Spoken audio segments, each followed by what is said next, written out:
Karter, first career touchdown. Yes, I mean, just looking through your journey and how it started in college and the transformation of your body, the position, everything, how good did it feel to notch that one? It's been a long ride from going from 330 to where I'm at now. It was a surreal experience. I didn't even feel like I was really there. It was just awesome. The team was behind my back, supporting me. Phil threw me a great ball and I made the play. What does it say about the trust that Phil has in you? Because he's rolling to his right, he's dodging blitzers, and then you're in the back of the end zone. That was a combat catch you had. Yes, sir. I think the trust with everybody in the quarterback is really strong throughout the whole entire team. I think that we come every day ready to work, and he'll put it up there when it's time to go.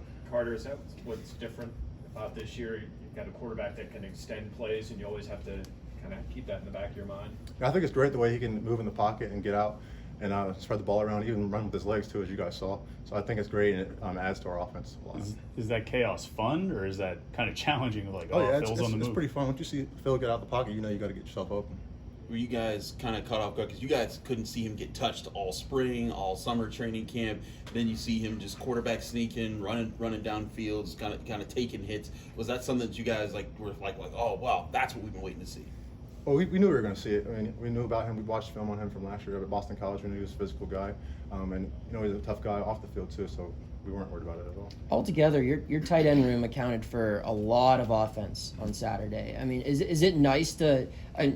You had to assume that was coming based off of practice and everything, but is it nice to look back at the box score and see wow, we can really have an impact on this year's offense after kind of what happened last year and everything? I think it's great, yeah, because it makes it hard for defenses to really prepare for us, and I think it's awesome for our team, for everybody to get the ball and everybody to get level on offense. How much weight have you lost since you played D-line? I was 330 my spring of my senior year to be exact, and then right now I'm 237. Did you ever catch a touchdown in high school? I actually did, yeah. Okay. I was on an ESPN game, the high school kickoff, so it was fun. What was the trigger? I mean, what was the big thing you did to lose all that weight? I ran a lot of long distance miles, and I ate probably 1,200 to 1,100 calories a day. Does it feel more natural to be this weight than to be 300 pounds? Yeah, I feel a lot better about myself, mentally and physically. I'm able to move a lot better and do what I need to get done. Karter, we heard from Pat Narduzzi about how physical Cincinnati's defense. How much is that going to play into this matchup, and is blocking going to play into this matchup? I think it'll be pretty much a street fight. It'll be we'll be out there. We'll be playing tough. Just got to put your head down and go. Karter, how do you gear up from week 1 to week 2 when you face an FCS opponent week 1 and you don't want to overlook anyone, but right. The talent level is going to be a lot higher when you take the field Saturday? Right. Well, I think as we said, Cincinnati's a great team. Wofford being an FCS opponent, people look down on them, but I mean, at the end of the day, it only comes down to Pitt and what we do with our assignment and how we block them in. So whoever's in front of us will go. What was your daily running regimen when you lose weight? How much did you run every day? So I would wake up and I would run anywhere from 1 to 5 miles a day, depending on how I felt. On the days I didn't run, I would go and work out. I would just do core stuff and stuff like that. Just keep CrossFit, to keep my heart rate going, and just keep burning more calories than I was eating. Where did you find the discipline to only consume 1,200 calories? I'm sure you were rough. eating triple that amount when you were. Yeah, it was rough. It was rough at first. When I started, I started at TCU to lose the weight, and we had a great meal plan there, and I started just eating chicken and just eating all the good stuff, and I didn't really know too much about nutrition at the time, so I was just going off of what I saw on the internet, and I would just eat, and I saw that if you burn more calories than you lose, then you'll lose the weight. So that's what I did. What don't you eat now that you used to eat? I used to be a big pop drinker. Oh yeah. Yeah. So I would have probably 3 pops a day. Cut that out. Cut it out, and then just only drink water. I drink Gatorade now, but water was all I had for about a year. When's the last time you had a glass of pop? Oh, I probably had one this summer. Is it just a sparing thing, just a cheat day thing? I'll take a Sprite. A reward, right? Down with Sprite or something, yeah. Have you always called it pop, or has that been something? Yeah, I'm from Ohio, so I call it pop. Just checking. Yeah, it's Well done. a lot of controversy on that one.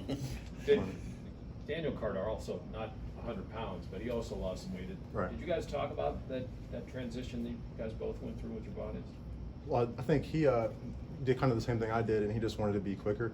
And we also, the big thing with that is maintaining strength, and I think we both did a great job with doing that.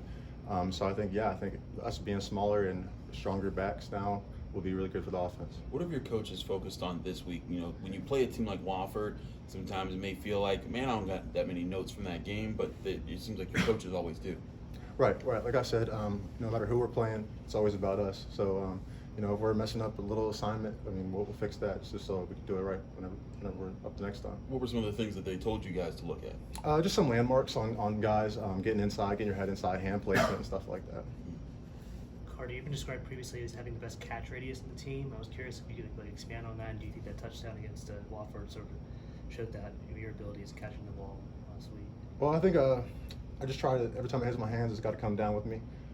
So, I mean, as far as catch radius, I'm not the tallest guy, but I think I can move pretty well. And, you know, as far as contested catches go, that ball's ours.